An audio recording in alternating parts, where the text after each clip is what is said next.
It's that time once again. That new quarter, new period. It's another inning. Chalk it up. It's Average Sports with Eric and Ty. What's happening? Not much, man. How are you? Oh, I'm doing just dandy. We have a all-out World Cup edition. I'm pretty excited about it. Yes, We're going to talk we do. about all things what's happening around the World Cup for this episode. So, And you know what that means, though. If we're talking all about the World Cup, what are we not talking there's about? one thing we're definitely not talking about, and that's any free agent pickups for the NHL and absolutely for the NBA. Whew, can't get away from it. You guys already know what it is. We don't need to talk about it. Exactly. So it's all World Cup 2018. What's been happening in Russia? And let's get the little recap going on. Round of 16 has been pretty exciting. So a few really, really good games happening. What's the last game you saw? You said you did not get to see, I think, the last couple from, where was it? Group F, Sweden, and then playing oh my goodness. Who was Sweden playing? Switzerland. I knew that. Sweden was playing Switzerland. They ended up winning that one. You know, the one that I wanted to ask if you had saw. Did you see the England and Colombia game that went to extra? Oh, I did extra catch time. that. Yes. Yeah. And it set a record for a World Cup that going into the elimination round, the knockout round, that was the most PKs or forced games into PKs that has ever happened. Which was another thing I was going to say. A record had also occurred with how many PKs and penalties were awarded during actual gameplay. I thought that was pretty interesting. So that is pretty interesting. Yeah, there were 3 games that went to PKs: Spain and Russia, Croatia, Denmark, and Colombia and England. And it's hard to tell whether or not it's just like 2 really good teams going at it, and it's immovable object, unstoppable force kind of dynamic, or what else is happening. I don't know. Hard to say. Yeah, but I don't know. You got any favorites that are still in the race? I definitely have some favorites, and I know we're going to talk about our favorites for the World Cup next. So I know that's going to be one of the topics. So I'm going to hold on to mine. I'm not going to. Oh, you're not going to talk about just yet. Okay, I want to say Group H was disappointing to be completely eliminated. I thought Senegal, Japan, Colombia. I mean, everyone won some points in that group. That was one of the most balanced ones. I felt like heading to elimination. I thought that was disappointing not to see any group in there, but.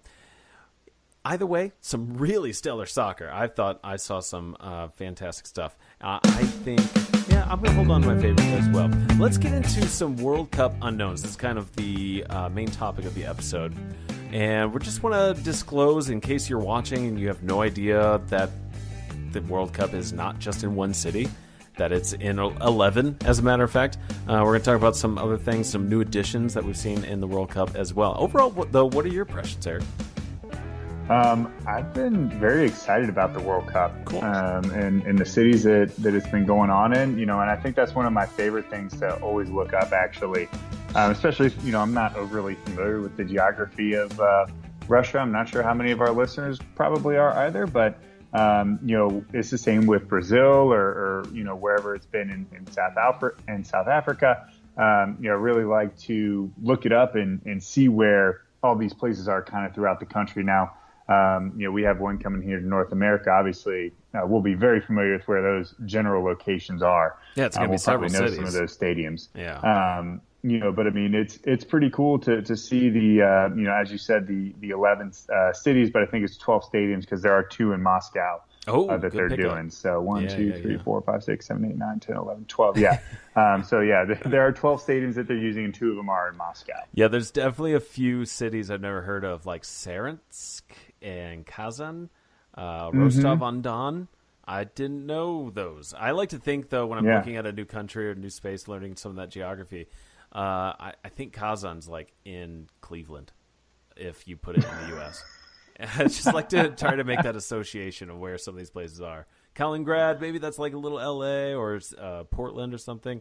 And Sochi's probably got to be like Texas almost. Yeah, right? Yeah. You see, you're feeling it. There you go, man. St. Peter's is like the Minnesota of so Russia. They're bouncing around, and one of the reasons why I like to even discuss that is that it's got to play into some of these guys, as they will not play maybe their whole group stage, but actually I think they travel for that, but they're going to constantly be on the move, and they get a lot of time in between the 2 games, or each game they play. These guys, though, are traveling and adjusting to new times, new climates. It's in what that sticks to me is what relates to me is how the teams react to that, where you think a powerhouse like Germany defending the World Cup, they just got played, I feel like, in this tournament. But anyway, I know there was a lot of ranting. Any thoughts? I mean, I think it is interesting to know the geography and how much they do travel. And I actually learned a lot more about that. And, in the bigger countries, I think it definitely takes a much bigger toll on them. And it will when it's here in North America. It may not have taken as big a toll when it was in South Africa, but it definitely took a toll when it was in Brazil, too. Thinking about those different types of humid climates and conditions that they're having to deal with, and then also constantly being on the road is a lot in general. Now, I think most of them are somewhat used to traveling anyway, so it may just be like normal for them. But with the added pressure, I definitely think it can play a huge part in it. Yeah, totally. I couldn't say it better myself, Eric. What about the VAR effectiveness? Now, VAR, I don't know if you were aware. This was actually new that when I started watching the Cup, I didn't know this was going on. They're doing video assist. So the video assist referee, they got a little war room on site, and they'll cut to those guys and see an actual replay and can make a change within the game. Even after play had gone on a little bit, they can go back and review it. What do you think about that? I'm actually in favor of this to a certain extent. I think what's great about soccer and can also kind of be a bit of a detriment at times. It might be a little funny to say, but the fact that the game is very, very continuous. So they may wait for a stopping point or something like that, some sort of penalty, ball goes out of bounds or something like that to go back and take a look, and they will mark it. And while you're watching, they're actually doing a really good job of pointing out, the broadcasters are pointing out, points when they're like, nope, they're going to go back and look at this right here. If it was a foul that they can just continue to play on or something like that, a lot of continuance for it. And they can go back and try and get that call right. And I think that's really important, especially in a sport like soccer where, there's a tendency to, what's the best phrase here? Take a dive. Exaggerate. Over-exaggerate everything. A flair for the theatrics, Eric. Yeah, I think this might help a little bit of it. While it may seem like it breaks the pace up a little bit, I think in the long run it may actually help get rid of some of that. And then I was going to bring that up. I mean, you think it'll make a difference for the guys needing to feel that compelled reaction to, hit the ground and act like they're just in the worst pain ever? Yeah, I think it might. I don't know that they're going to get to the point where they're going to be throwing out dive penalties. I don't know that that's a thing that they're going to end up giving cards for, but it may end up going that way if someone's being overly flagrant with it. Yeah. And they're diving. I have an issue with that. You have an issue with that in hockey as well too at times. More so than maybe some of the other sports out there. But anyway, I think what's really cool is that for each game, you actually have 4 video assistant referees. You have your head video assistant referee, and then you have 3 assistants. And the head is watching all the channels, and then each assistant is designated to watch certain things, whether it's the general play, whether it's behind the play, whether it's designated to watching offsides and being onsides. I think that's really cool as well, too. Yeah, so they brought in new referees. I think on the field, though, what did we decide before the show? That there's 6 refs? There's 2 for the goal line and 2 on the sides, checking out offside, and then 2 on the field. There's one main referee on the field, and then there's one that helps with the video assistant, kind of like so on the sideline, but he's not running with the action. Gotcha. Yeah, and that's something that actually came up. I enjoy soccer, but then when you haven't watched it in a while, like a lot of people in the U.S., and you start seeing all these international games, it'll just kind of come in like, it seems like there's only one referee. Well, because like you pointed out, there's one main. And I've seen the ball go off a referee a ton. It's amazing how that doesn't seem to make a huge impact in the game.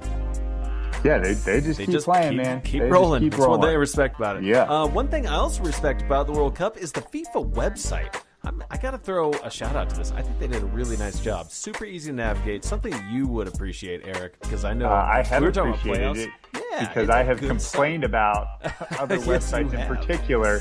CBS, get your crap together with your NCAA website during the tournament, which is horrendous. If you have not been to the FIFA.com website, you should check it out. It's awesome. Because if anything you want to know about World Cup, you're going to be able to see it there. So that brings us to it's really cool.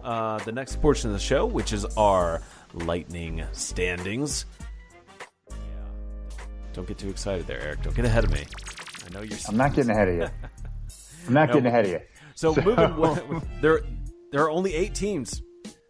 8 left, and then we're going to have a champion on July 15th. That's only in a few days from now when we're recording this. It's going to be coming up quick. So we have Uruguay, France, Brazil, Belgium going against each other on the next games. And the next set's going to be Russia, Croatia, Sweden, and England.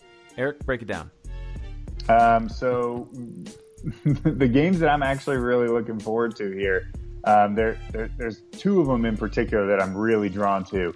I mean, it may be the same 2 that you have as well. I'm really drawn to that Brazil-Belgium game and Russia-Croatia.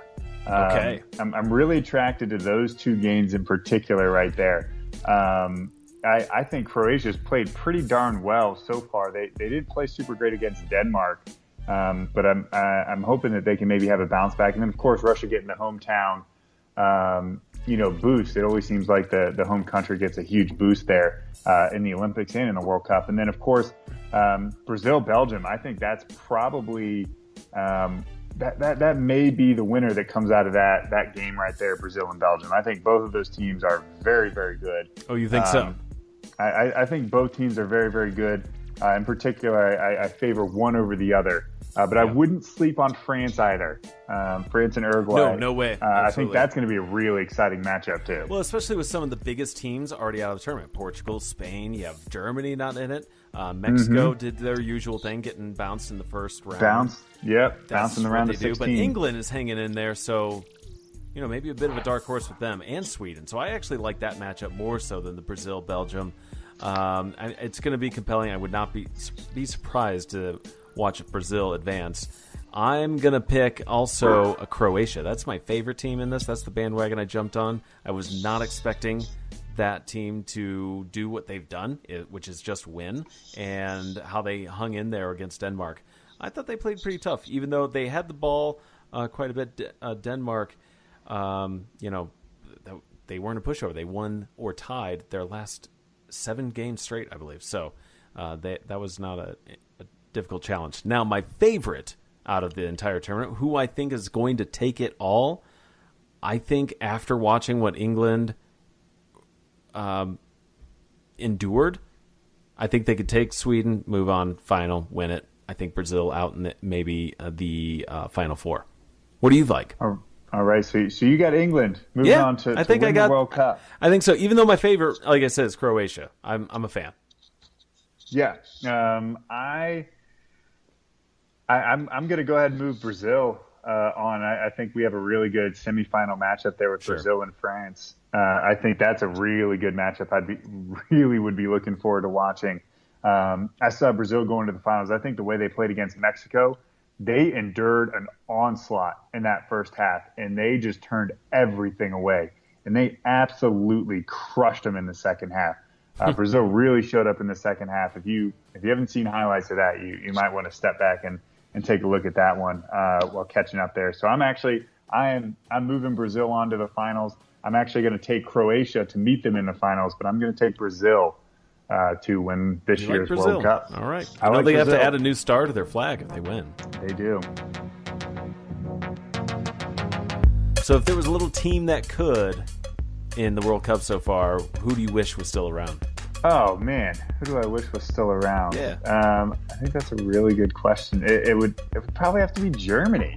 I've always kind of liked Germany. That's not the little team that could. They've won a couple. Oh, I see what you're saying. I just thought in general you were talking about all the teams that didn't make it. Then it's Iceland. Okay. It's Iceland or Australia. Okay. Australia's kind of a big country, but they're not huge.